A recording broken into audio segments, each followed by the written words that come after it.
யூகேக்கு September 2 யாராவது போகணும்னு ரெடியா இருந்தாலும் சரி, இல்லை ஆல்ரெடி ப்ரோசஸ் ஸ்டார்ட் பண்ணினாலும் இதெல்லாம் தெரியாம நீங்க போய் ஒரு கன்சல்டன்சி இப்போ உங்களோட விசா ப்ரோசஸ் ஆரம்பிச்சாலோ இல்லாட்டி எனிதான் ஆரம்பிக்க போற ஐடியா இருந்தாலோ இது உங்களுக்கான வீடியோ தான். சேவ் பண்ணி உங்களோட ஃப்ரெண்ட்ஸுக்கு சென்ட் பண்ணி விட்டுருங்க. இங்க ஸ்டூடெண்டா வராக்கள் ரெண்டு விஷயம் மேஜரா ஸ்ட்ரகிள் பண்றாங்க. ஒன்று பார்ட் டைம் ஜாப், அடுத்து அக்கமெண்டேஷன். அதை விட்டு இங்க வந்த பிறகு NHS நம்பரா, NI நம்பரா, இல்லாட்டி எலக்ட்ரல் நம்பரா என்ன எடுக்கணும்ன்ற கூட ஒரு பேசிக் ஐடியா இல்லாதாக்களாவும் இருக்கிறாங்க. அப்புறம் கன்சல்டன்சி உங்களுக்கு விசா வந்த உடனே உங்களோட கண்டெக்ட்ல விட்டு போயிடுவாங்க.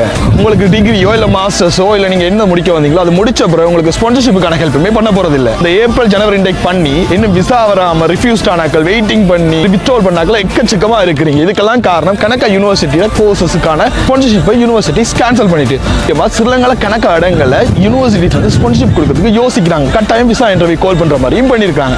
அப்ப இதுக்கு சொல்யூஷன் இல்லையான்னு பாத்தீங்கன்னா இருக்குது. இதுக்கு தான் சொல்யூஷன் JK Migrate Helpers.